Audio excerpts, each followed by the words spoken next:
All right, we got done seeing the new Clint Eastwood movie. Definitely one of his best ones. Clint Eastwood's made a lot of great movies. This is one of them, American Sniper. Bradley, the more and more I watch Bradley Cooper, the more I just love that guy. And I always see him just playing in such diverse roles. My favorite film from 2013 was American Hustle, and he's one of the leads. He plays this very out there character in American Hustle. American Hustle is a very comedic film. And this, this was not. This is not. This is not for the lighthearted. But if you can't handle it, you really should see this. This movie is every bit as good as I was hoping it would be. And Bradley Cooper, as well as the rest of the cast, just great job. They're just well filmed, extremely intense, a very brutally honest look into a modern warfare and the experiences of a soldier, and in this case, Chris Kyle's, rest in peace. And just Clint Eastwood was definitely trying to give you the most just honest, I would say to some extent unbiased, if that makes sense, look into this man's life and into his experiences as an American sniper, for the American Army and as a SEAL, and he pays this man with respect. He shows respect towards Chris Kyle and towards I think just about any veterans in general and current soldiers and the war and this very controversial war and this very very tough issue to talk about, and he gives a very respectful and very honest look into it. And as I said, that's hard to sit through, but it's necessary. It's just so easy when you don't see something like this. It's so easy just to take our lives for granted and how good we have it when you see the kind of sacrifices that Americans and everyone and other people in the world, not only that he made, but that his family made too. Absolutely, yeah. And this movie does a great job showing that. It does a great job showing the roller coaster relationship that Bradley Cooper's character, Chris Kyle, real soldier, that he and his wife had, and they had such good chemistry, performance-wise, and the script for this film is so well written. The dialogue, it's emotional when it needs to be, and there's of course a lot of moments where the soldiers are kind of being funny, and it's funny. It's people. Exactly. A lot of war films have that. And this is another one that does it well. And also when he and his wife or even when they're first meeting, it's very charming chemistry, and it's a relationship that you can really get invested into. So, seeing the arc of Chris Kyle being presented in this film, it was just done so well. It was done with strong emotion and intensity, and it does a really good job handling the post-traumatic stress that he's having when he's back home. You can just, with almost no dialogue, you can just tell what he's thinking or what's going on in his mind. No dialogue, and the music for some scenes, for a lot of scenes, was really, really quiet, really subtle. Very subtle, yes. There were a couple scenes where the heavy drum parts. Yeah, a lot of drum parts. But for the most part, there wasn't a lot of music in it at all, and that was really intense. That was good. That was again. That's why I say that it was treated with respect. Sometimes music can, kind of ruin the moment for something to the point where you don't feel like it's. Because this is a real story, and if there's too much music, it could be done. It could help, but it could also hurt the film. Yeah. What I really liked about this movie was I really liked how when it shows you the first part of the end credits, it shows you real footage of Chris Kyle's funeral and all the tributes that was made towards him, which is remarkable.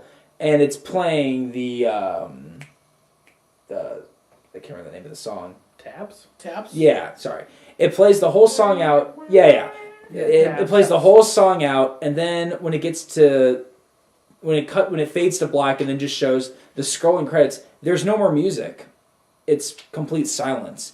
And I just like that because it just this movie shows you the life of this man, and then it shows you his real funeral, and then that's it. You know, it doesn't have to add music at the end credits or anything. I don't know. There's something about that choice and also, that I liked. The whole movie felt really real, as it should. And also, before it went into the real footage, once the actual movie was done and it faded to black before it went into the real footage, there was only one line of stuff explaining it, and it's just, he was killed on this day by a man he was trying to help, and then that's it, and then it just cuts to the footage. I'm really glad they didn't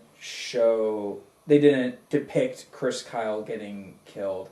Because I felt for a second that they were going to cut to him at the ranch, and I was like, no, don't do it. Like, this was done really. It was handled well. Like they knew that wouldn't be the way to go. Yeah, it wouldn't. It just wouldn't have worked. And they knew it. Like you said, they knew it. And I think that's Eastwood being respectful and also being, especially since this is so recent. His death is only 2 years. February 2nd, 2000. Yeah, you know. So he's Well, and also the man who shot him, I can't remember his name, but he's still on trial. Yeah, I saw that. I read that. Yeah. Yeah. I'm gonna be honest. I'd only ever seen one trailer for this, and I couldn't remember what it was. I showed it to you. It's the beginning with the kid running with the grenade. Yeah, I couldn't even remember it. All I remembered was that the title was American Sniper, so I was really afraid it was going to be like Shooter or something. And I was afraid. I was afraid it was going to be a bad movie. Sure. And I'm pleasantly. Yeah. Surprised. No. Yeah, that was holy. No, this is a very. I mean, I can't sit here and say, well, I know how the military. I mean, you guys will know much better than I will. I can't sit here and say, well, I know how warfare works. I know how this works. I know what a sniper goes through. I don't.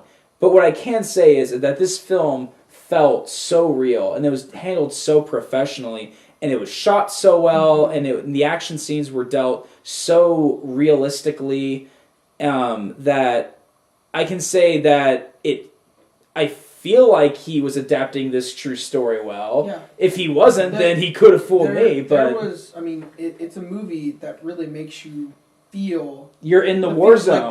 Like you're in Iraq. There were some scenes where my palms started sweating. Yeah, I was nervous. I won't get into what's happening, but the final confrontation, sniper versus sniper, I was shaking. I was legitimately the kid with the RPG scene. That was cool. Yeah, that was intense. Yeah. Like, there were action scenes where I could not sit. I mean, I normally can't sit still in the theater, but there were action scenes where I just could not just hold myself together because I was just too into the situation. And again, you just can't help but try to picture yourself like being a soldier in that situation, whether you're imagining yourself being in Chris Kyle's shoes or any of their shoes. And I think that's what any good war movie does, is it puts you so much into the moment that you imagine yourself being stuck in something that actually happened. Yeah. So, beautifully shot, very well acted. Very realistic combat. Very realistically, filmed action scenes. R. It's a brutal R, as it should be. Yeah. Handled with takes very serious issues, handles it with respect. A+. I really don't have anything bad to say about it. And that's not me just blowing smoke and saying, well, of course I have to give it an A+. It's a great... no, there's only one part that bothered me, and that was when he was holding his baby daughter, and it was very obviously like a toy, like a doll. I didn't think so. I didn't think so. I didn't notice that. I thought it was real. I thought that was a real baby. Maybe I don't know. Yeah, I didn't notice it. Never mind. Well, I noticed it, and I didn't. I thought I'm pretty. I felt like that was a real baby, but whatever. Yeah, that's not just me. I mean, would you guys agree? Would you guys give this about the highest positive review you could? It was amazing. Yeah, there's really, and again, that's not us just blowing smoke. It can't top Taken 3. Well, yeah, it dude, was close. We just got done seeing Taken 3. I mean, we're still on the high from Taken 3. Okay. If you haven't watched our review of Taken 3, we're being totally sarcastic. Don't freak out. But one thing that I really liked about that, though, like, whether I can't remember for sure, whether that villain is real or not. I think he is. Mm-hmm. But that villain... There's an enemy sniper character in the movie. And that villain was fantastic without having to say one word. He doesn't say a single word. The entire movie. Yeah, like, he was great. He was a fantastic villain without having to say anything. Mm-hmm. And that was impressive. That's on two things. Yeah, that's on that actor knowing how to play a silent character, and that's also on Clint Eastwood knowing how to direct a silent character. Mm-hmm. You could have an actor that does it great, but if it was filmed wrong, if it was edited wrong, if it was pieced together wrong, it could totally ruin it, and vice versa. Both guys played their part right. Yep. You know, Clint Eastwood might be 1,000 years old, but this guy still knows how to make a film that's based on a true story that's very recent. And, you know, Eastwood's been, I mean, of course he's been starring in films forever. He's also been directing films forever. He's been directing since like the 70s at the least, if not before that. He hasn't gotten He directed High Plains Drifter, which he starred in, one of his most famous westerns. And that's what's so cool is that Eastwood, that's why Eastwood's so, one of the many reasons why Eastwood is so awesome, because that guy just never... He just always knows how to make the right film for that right, you know, generation, if that makes sense. Like, this feels like a good 2015 movie, you know, because if you, of course, look how movies are made over the years, a lot of things change. Yeah, how tone is presented, how the cinematography is presented. And this was shot and edited so... I don't know if I should say beautifully since it's a brutal film, but well... You know, I professionally well.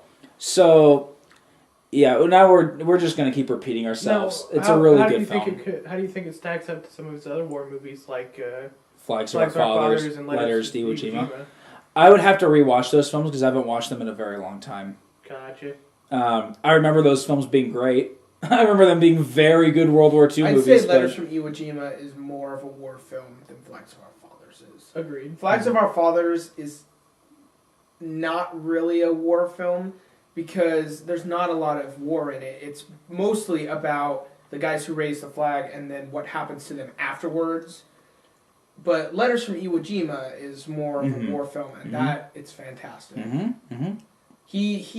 Clint does a very good job of honoring the people who does that. Like, he really likes to show you, hey, this is important. You need to remember this. You need to know what it was like. I think that's what's so... That. And I think it's... I don't know if people point this out. And I don't want to stray away too much from American Sniper. That's what's so cool about making Flags of Our Fathers and Letters back-to-back, or I think they were made back-to-back. They were. Is that they show you both sides. And you don't almost ever see that. I mean, you see it more nowadays, which I think is a good thing. But, you know, you just don't see that as much. And, like you said, I think that just goes to show, like, Eastwood's true colors. Well, anyways, American Sniper, really good film. Go see it. We'll have some more reviews up soon. I haven't read it as much as you have, but I think it deserves more than a 73%. A lot of people are bashing it because it's not... so a lot of the whole sniper battle's made up. There's some other stuff that's that's a little fictitious. Chris himself lied in some of his books about some of his stuff. So a lot of people are bashing that, and they're bashing it because they said... I can't understand... They said Clint Eastwood tried to make a political movie, and he said it's supposed to be a character study. And that's what I felt. I felt like this movie is not really... It really doesn't go much into...